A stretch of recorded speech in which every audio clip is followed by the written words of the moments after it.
بسم الله الرحمن الرحيم الحمد لله رب العالمين والصلاة والسلام على سيد الأنبياء والمرسلين وعلى آله وصحبه أجمعين ومن تبعهم بإحسان إلى يوم الدين الذين آتيناهم الكتاب يتلونه حق تلاوته. معزز حاضرین،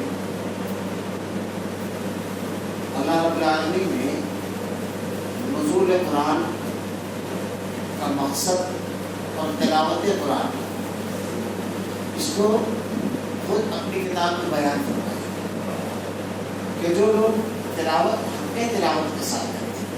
حق تلاوت یہ ہے کہ قرآن کو پڑھا جائے، سمجھا جائے اور جن چیزوں سے اس میں منع کیا گیا ہے، جن سے اللہ ناراض ہوتا ہے اس سے اپنے آپ کو روک لیا جائے، اور جن چیزوں کے کرنے سے اللہ رب العالمین راضی ہوتا ہے ان کو کیا جائے. خاص طور سے ناراضگی والی چیزوں میں وہ جسے اللہ رب العالمین نے حرام کیا ہے، ناجائز کیا ہے. اس سلسلے میں اللہ تعالیٰ نے خود قرآن مجید کے اندر بیان فرمایا پہلی چیز جو ہے جس کا تعلق آدمی کے عقیدے سے اہل شرک، اللہ رب العالمین نے اس کو حرام کیا ہے. اگر عبادات میں تمام چیزیں دیکھیں کیا کیا چیزیں اللہ رب العالمین نے حرام کی ہیں.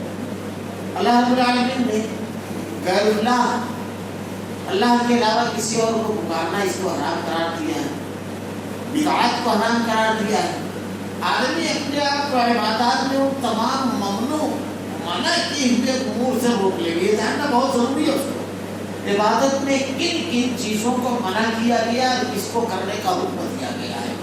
قیامت کے روز اللہ کے نام میں کھڑے ہو کر کوئی یہ نہیں کہہ سکے گا کہ اللہ میں نہیں جانتا. اسی بھی معذوری اور عذر کو قبول نہیں کیا جائے گا. اسی طریقے سے معاملات میں سب سے پہلی چیز بیان کی گئی والدین کی اطاعت اور فرمانبرداری.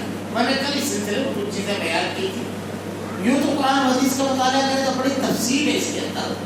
اللہ رب العالمین نے والدین کے بارے میں اس لیے اپنی تفصیل کے ساتھ بیان فرمایا کہ اللہ کے بعد اس دنیا میں آدمی کی آمد اسی کے ذریعے ہوتی ہے، والدین کے ذریعے ہوتی ہے. اور خاص طور سے احادیث اگر پڑھیں گے تو اللہ کے نبی صلی اللہ علیہ وسلم نے اکثر بیان فرمایا دونوں یا دونوں میں سے ایک. یہ ایک جو بار بار بیان فرمایا ہے اس لیے شارحین نے لکھا ہے کہ عام طور سے ماں یا باپ کسی ایک کی اگر وفات ہو جاتی ہے تو چونکہ اللہ رب العالمین نے سب سے پہلا جوڑا دنیا میں یہی بنایا ہے، میاں اور بیوی کا. یہ سب سے پہلا رشتہ ہے جو دنیا کے اندر اللہ رب العالمین نے بنایا ہے، حضرت آدم علیہ السلام اور حضرت حوا. اگر شوہر یا بیوی دونوں میں سے کسی ایک کی وفات ہو تو تنہائی کا ایک ایسا احساس اور ایسا غم ہوتا ہے جسے بیان نہیں کیا جا سکتا، خاص طور سے عورت. اسی لیے آپ دیکھیں گے کہ اگر کسی کی بھی موت ہو تو 3 دن کا شوق ہے، لیکن اگر شوہر کی وفات ہو تو 4 مہینے کا شوق ہے. یہ کتنا بڑا دن اس کو ہوتا ہے، لیکن اس پر صبر بھی کرنا ہے. ایسے مرحلے پر اولاد کو چاہیے خاص طور سے، کیونکہ جس تانے پر مدت و غم پڑھ کر بیان کرتی تھی، اپنی تکلیف بیان کرتی تھی، اس کی مصیبتوں کو سنتا تھا، اس کو حل کرتا تھا، وہ اس دنیا سے رخصت ہو چکا. تو اب اولاد کو خاص طور سے ایسے موقع پر اپنی ماں کے بارے میں بہت زیادہ خیال رکھنا ہے، بہت زیادہ بنا بتائے ہوئے اس سے پوچھنا ہے، بنا سوال کے اس کی ضرورتوں کو پورا کرنا ہے. بس یہی چیز بات کی ہوتی ہے.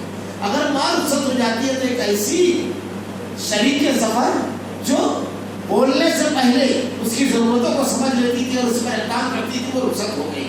اب اس کو اپنی ضرورتیں بیان کرنا پڑ رہا ہے، اپنی تکلیف اپنا بیان نہیں کرتا تو وہ سمجھ لیتی تھی ہمارا چلی گئی. اس لیے بہت زیادہ تاکید کی گئی ہے اولاد کو کہ والدین کی اطاعت اور فرمانبرداری کرنا، والدین کے ساتھ حسن سلوک کرنا، والدین کے ساتھ اچھائی کرنا بڑی تاکید اس سلسلے میں کی گئی ہے. اس کا تعلق ہماری دنیا اور آخرت دونوں سے ہے. اب اسی کے ساتھ ساتھ اولاد اور بیوی. اللہ رب العالمین نے بیوی کے بارے میں ارشاد فرمایا ہننا لباس لکم وانتم لباس لہن. بیویاں تمہارا لباس ہے اور تم ان کا لباس ہو. دونوں کے الگ الگ حقوق ہیں. الرجال قوامون علی النساء، اللہ رب العالمین نے مردوں کو قوام بنایا ہے. بیوی کے حقوق کی ادائیگی اللہ کے نبی نے ارشاد فرمایا میں تم سے 2 کمزور لوگوں کے بارے میں تم کو وصیت کرتا ہوں. 2 کمزور، ایک غلام اور دوسرا بیوی. وہ آدمی کے ماتحتی میں رہتی ہے. کبھی کبھی بہت زیادہ ظلم کیا جاتا ہے، یعنی آدمی گھر کے تمام کام لیتا ہے، اس کے ساتھ زیادتی کرتا ہے، اس کے بعد گھر والے اس کے ساتھ زیادتی کرتے ہیں، لیکن اس کو سننے والا نہیں۔ ہمارے یہاں بعض جگہ تو جہالت یہ ہے کہ اگر بیمار ہو جاتے ہیں تو بجائے دوا علاج کرنے کے جھاڑ بوٹیوں کے چکر لگا کر کے اس کو بیماری کو مزید بڑھا لیتے ہیں۔ اس کی تکلیف کھانے کا معاملہ جہاں تک ہے تو آخر میں بہو کھائے گی۔ یہ تمام چیزیں بڑی اہمیت کی حامل ہے۔ اللہ کو جواب دینا ہے ہر چیز کا۔ آپ نے کسی کی بیٹی اگر اپنے گھر میں لائی ہے تو اس کے حقوق کی ذمہ داری آپ کو ہے، آپ سے اللہ رب العالمین پوچھے گا۔ تو بیوی کے حقوق، میں نے اس سے پہلے والے درس میں کہا تھا ایسا نہ ہو کہ بیوی کا حق ادا کرنے میں آدمی ماں کے ساتھ زیادتی کر جائے اور اس کی دل آزاری کر جائے۔ ایسے ہی ماں باپ کے حقوق کا فرما برداری کرتے ہوئے آدمی کو یہ نہیں چاہیے کہ بیوی کے ساتھ حد تک ناانصافی کر جائے۔ انصاف کے تقاضوں کو پورا کرنا ہے اور سمجھانا ہے، یہ اس کے حق ہے۔ اولاد کا بہت اختصار کے ساتھ کرا، بیوی کے حقوق جتنے اللہ نے بیان فرمائے ہیں، اس کی بیماری آنا، اس کا کھانا، اس کا کپڑا، یہ تمام چیزوں کی ذمہ داری پھر اللہ کے نبی نے ارشاد فرمایا کہ آدمی کیسے ہوتا ہے کہ اپنی بیوی کے اوپر ہاتھ اٹھاتا ہے تو اسی سے اپنی ضرورت پوری کرتا ہے۔ تم میں سب سے بہترین شخص وہ ہے جو اپنے اہل و عیال کے لیے بہترین، سب سے بہترین شخص جو اپنے اہل و عیال کے لیے ہو۔ کبھی کبھی ایسا بھی ہوتا ہے گھر کے اندر آدمی کا جو گھر ہوتا ہے والدین کے بارے میں وہ دیکھتا ہے کہ والدین بھائیوں کے ساتھ حساب نہیں کرتے ہیں، اس کے ساتھ الگ رویہ ہے، دوسرے کے ساتھ الگ رویہ ہے، یہ ہوتا ہے۔ کبھی ماں کا دیکھتا ہے آدمی معاملہ کہ اس کی بیوی کے ساتھ الگ رویہ ہے، دوسرے کی بیوی کے ساتھ الگ رویہ ہے۔ بس یہی مرحلہ ہوتا ہے صبر کرنے کا، یہی مرحلہ ہوتا ہے دین پر قائم رہنے کا۔ ایک نقطہ اگر آدمی یاد رکھے زندگی میں، جو صحابہ کرام یاد رکھتے تھے اور اس کی بنیاد پر کائنات کے سب سے عظیم لوگ ہوتے ہیں، کیا نقطہ ہے کہ مجھ سے اللہ میرے بارے میں سوال کرے گا، میرے بارے میں پوچھے گا، تو آدمی سب کے حقوق ادا کرتا ہے اور صبر کرتا ہے، اور اللہ رب العالمین صبر کا صلہ دیتا ہے۔ تو بیوی کے جتنے حقوق ادا کیے گئے ہیں اس کی ادائیگی کرنا، یا تو سوال کیا جائے گا۔ اللہ رب العالمین نے منع کیا ہے بلا وجہ، بلا ضرورت طلاق دینا، بلا ضرورت اس کے اوپر گھر کو تنگ کرنا، بلا ضرورت اسے لٹکا کر رکھنا۔ یہ تمام چیزیں قرآن میں بیان کی گئی ہے، بلکہ قرآن میں طلاق کے احکامات جہاں بیان کیے گئے اللہ رب العالمین نے ارشاد فرمایا تم ان کے ساتھ نرمی کا معاملہ کرو، نرمی اختیار کرو، زیادتی نہیں کرنا ہے، ظلم نہیں کرنا ہے۔ اولاد، یہ سب اللہ رب العالمین کی طرف سے آزمائش ہے، اولاد کے ساتھ انصاف کرنا ہے۔ کبھی کبھی ایسا ہوتا ہے کہ کوئی لڑکا بہت زیادہ فرما بردار ہوتا ہے تو آدمی کا جھکاؤ اس کی طرف ہوتا ہے، جھکاؤ اس کی طرف ہوتا ہے تو دو تین معاملات ہوتے ہیں۔ کبھی کبھی ایسا ہوتا ہے کہ پورے کاروبار کا مختار آدمی اس کو بنا دیتا ہے، دوسرے بچے اس کی ماتحتی میں چلے جاتے ہیں۔ کبھی ایسا ہوتا ہے کہ مرتے وقت آدمی اپنی عادت خراب کر جاتا ہے، ایک بچے کو الگ سے کچھ اسٹیٹ دے دیتا ہے۔ دیکھیے ترکے کے جو معاملات ہیں اللہ رب العالمین نے اس کو توفیق دی، اس نے آپ کی خدمت کی، آپ کا سب سے اچھا بیٹا تھا، یہ اس کی نہیں کیا، لیکن آپ کو ناانصافی نہیں کرنا ہے، آپ کو تمام کے ساتھ انصاف کرنا ہے۔ اللہ رب العالمین نے ہر شخص کا حصہ متعین کر دیا ہے، اور وہاں ایک لفظ ہے قرآن میں۔ کبھی کبھی ہم کو لگتا ہے کہ ہمارا بیٹا بہت زیادہ فرما بردار ہے، بہت اچھا ہے، کبھی کبھی ایسا ہوتا ہے وہ حد سے زیادہ چالاک ہوتا ہے، اپنا فائدہ حاصل کرنے کے لیے وہ سب کر لے آتا ہے۔ کبھی کبھی ایسا بھی ہوتا ہے، کبھی ایسا ہوتا ہے واقعی ایسا ہوتا ہے، لیکن آپ کے دنیا سے رخصت ہونے کے بعد آپ کی بیٹیاں اور آپ کے دوسرے بیٹوں کے لیے ضروری نہیں ہے کہ وہ کھڑا ہو ویسے ہی رہے، ضروری نہیں ہے ہر دعا میں آپ کے لیے ہاتھ اٹھا کر کے اللہ سے مانگے، یہ ضروری نہیں ہے۔ اللہ تعالیٰ ارشاد فرماتا ہے اللہ بہتر جانتا ہے تمہارے لیے کون بہتر ہے، وہ بہتر ہے جو تمہاری اولاد تمہارے دوسروں کے لیے۔ اللہ نے جو حصے متعین کر دیا، جس کا جتنا حصہ متعین کر دیا، ہم کو ضرورت نہیں ہے قلم اٹھانے کی کہ فلاں کو یہ دے دینا، فلاں کو یہ دے دینا، فلاں کو یہ دے دینا۔ اگر زندگی میں باپ اپنی اولاد کو اگر دینا چاہتا ہے تو بالکل برابر دے گا، بیٹے اور بیٹی دونوں زندگی میں اگر دے گا ہبہ کرے گا، اور مرنے کے بعد اگر وراثت تقسیم ہوگی تو بیٹے کو جتنا ملے گا بیٹی کو اس کا آدھا ملے گا، اور چھٹا یا آٹھواں حصہ اولاد اولاد ہونے کی شکل میں بیٹی کا ہے۔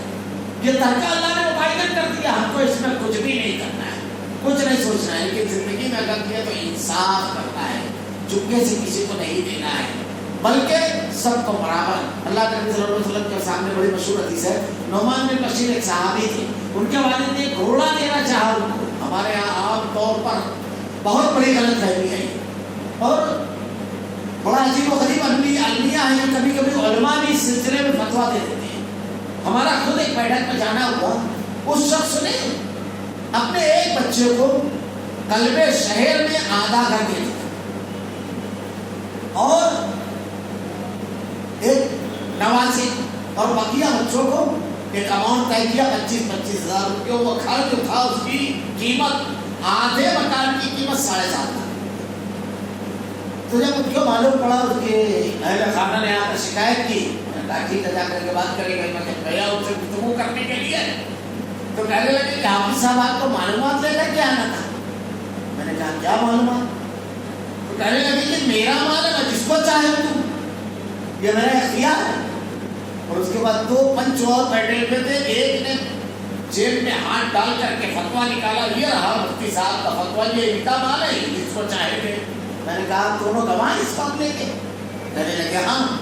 میں نے کہا فتویٰ ذرا سا ادھورا, مفتی صاحب جب پورا کروا لیں. یہ غیر محفوظ جواب ہے. آپ کا مال ہے, آپ کو حق ہے, لیکن آپ کو انصاف کرنا چاہیے. میں نے یہی بخاری کی روایت سنائی کہ اللہ کے نبی صلی اللہ علیہ وسلم کہ جو صحابی نعمان بن بشیر جب ان کے والد نے ان کو گھوڑا دینا چاہا تو ان کی والدہ نے کہا رک جاؤ, پہلے اللہ کے نبی سے پوچھو. اللہ کے نبی صلی اللہ علیہ وسلم کے بعد جب گئے ان کے والد تو اللہ کے نبی نے کہا تم نے دوسرے بیٹوں کو دیا ہے؟ تو کہا نہیں. تو کہا میں ظلم پر گواہ نہیں بن سکتا. اللہ کے نبی کو تو یہ کہنا تھا تیرا مال چاہے جس کو دے, لیکن اللہ کے نبی نے کہا ظلم پر گواہ نہیں بن سکتا. انصاف یہ ہے کہ سب کو برابر دے. یہ تو میں نے کہا ٹھیک ہے, مفتی صاحب سے نیچے لکھوا لو کہ مظالم بھی ہو, کیونکہ بے انصافی تو آپ نے کی ہے. آپ کا مال ہے, جہاں چاہے خرچ کریں, لیکن اگر آپ غلط طریقے سے خرچ کرو گے تو اس کو غلط کہا جائے گا. ایک آدمی اگر شراب پیے گا اس کا مال پیے, لیکن شرابی تو کہا جائے گا اس کو. تو آپ مال کو کہاں لگاتے ہو, یہ بڑی اہم چیز ہے. انصاف کرنا ہے اپنی آخرت, یہ بہت اہم ہے. یہ رشتے جو ہوتے ہیں, یہ ہمارے رشتے, پوری رشتے, یہ ہمارے لیے 2 طریقے سے آزمائش ہوتی ہے. پہلا آزمائش یہ ہوتا ہے جس میں آدمی کامیاب ہو جاتا ہے کہ ان کو بڑھتے ہوئے قرآن و حدیث پر عمل کرنا, پورا قرآن و حدیث کے مطابق. اور دوسرا یہ مرحلہ ہوتا ہے ان کی محبت ہم کو قرآن و حدیث کے خلاف کر دیتی ہے. جیسے اولاد کی محبت میں, مال کی محبت میں آدمی بھائی کا دھکا مار لیتا ہے. یہ تمام چیزیں بڑی زیادہ اہمیت کی حامل ہیں. اللہ نے ان چیزوں سے منع کیا ہے. اللہ رب العالمین نے مومن کے بارے میں ایک جملہ کہا ہے, اومن کان میتن فاحییناہ وجعلنا لہ نورا یمشی بہ فی الناس. مومن اور کافر کی مثال اللہ نے زندہ اور مردے کی بیان کی, اور مومن کے پاس ایک نور ہے جس کو لے کر کے وہ لوگوں کے درمیان چلتا ہے. اب یہ جو ہمارے رشتے ہیں, ہمارا بھائی ہے, ہم اس کے ساتھ زیادتی نہ کریں, انصاف کریں. ہماری بہن ہے, ہم اس کے ساتھ زیادتی نہ کریں, انصاف کریں. ہمارا پڑوسی ہے, یہ آزمائش ہمارے لیے.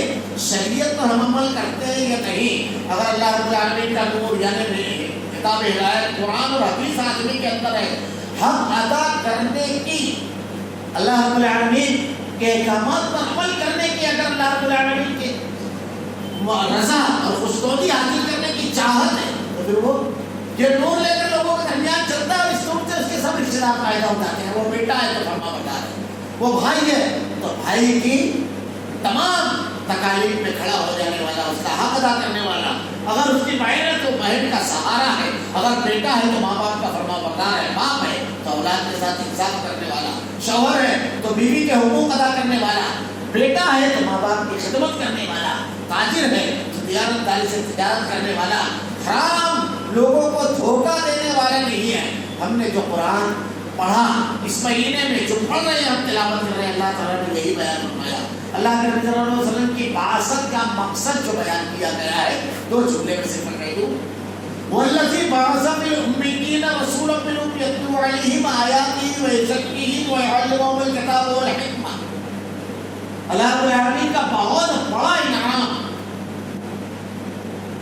کیا ہے کہ اللہ رب العالمین نے ہمارے درمیان ایک رسول مبعوث کیا. وہ رسول کیا کرتے تھے, ہمارا تزکیہ یعنی صفائی, گناہ سے, بد اخلاقی سے, ناانصافی سے, لوگوں کے ساتھ ظلم کرنے سے, ہر چیز سے تزکیہ کیا. اللہ کے نبی صلی اللہ علیہ وسلم کہ بعثت کا مقصد یہ تھا کہ تزکیہ کریں، اور قرآن کے نزول کا مقصد یہ ہے ہم اپنا تزکیہ کریں۔ دنیا کے بارے میں ہم سے اللہ نہیں پوچھے گا، ہم سے ہمارے عمل کے بارے میں پوچھا جائے گا۔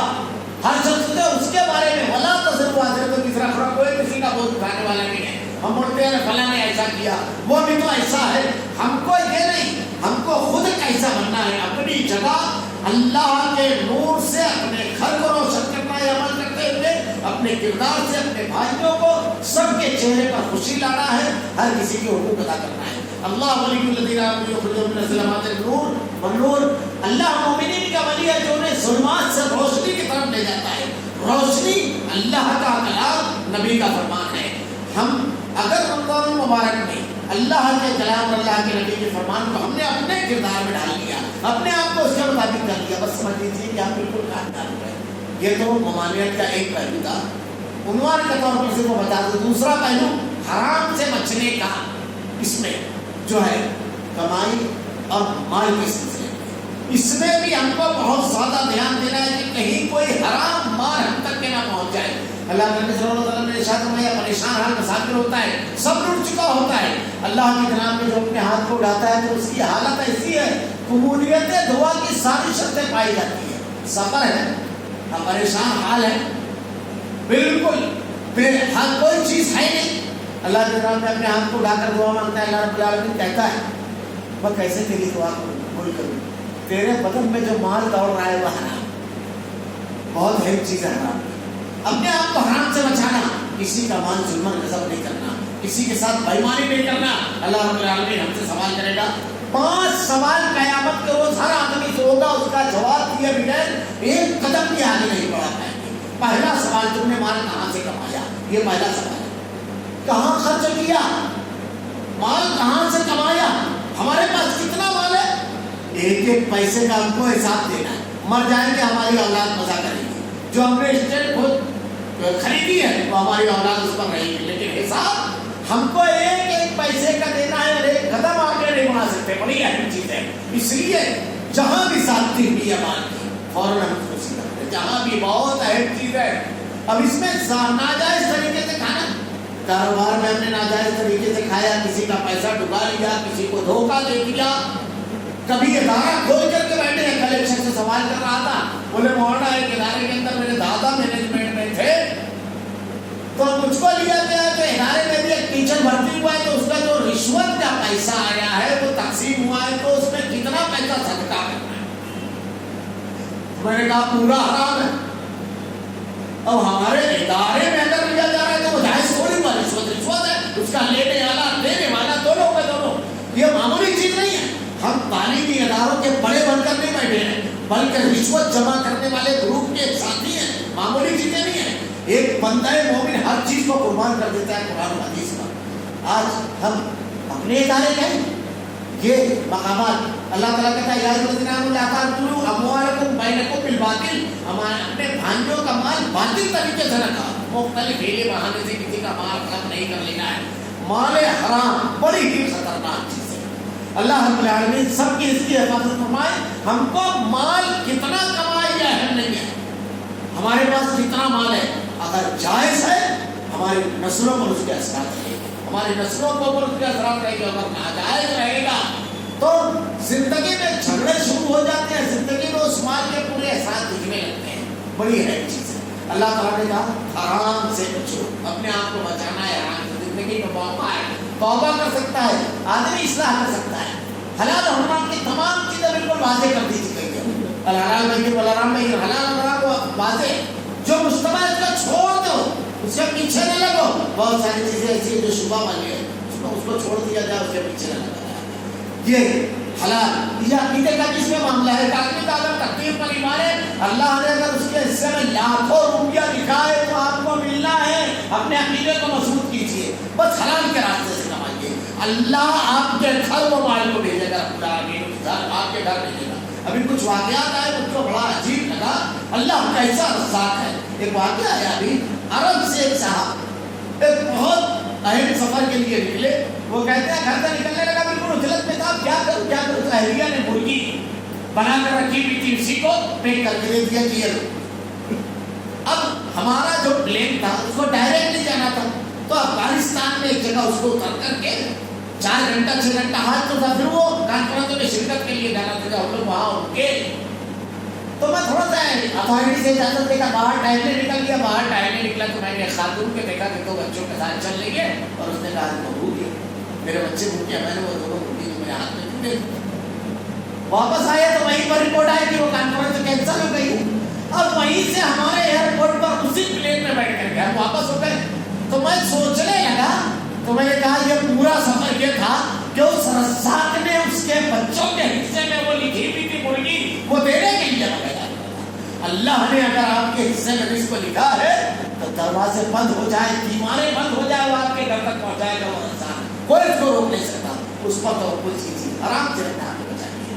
قرآن میں اللہ نے جس چیز سے منع کیا اس سے بچائیے. اللہ رب العالمین سے دعا ہے رب العالمین اگر ہم سے کچھ غلطیاں ہو گئی ہمارے رب العالمین الہ العالمین معاف کرنا، توبہ کی توفیق دے رب العالمین، اس کی اصلاح کرنے کی توفیق دے رب العالمین. گھریلو معاملات میں، مالی معاملات میں، ہر معاملے میں الہ العالمین رب العالمین اس رمضان کو اپنے آپ کو تبدیل کرتے ہوئے والا رمضان بنا.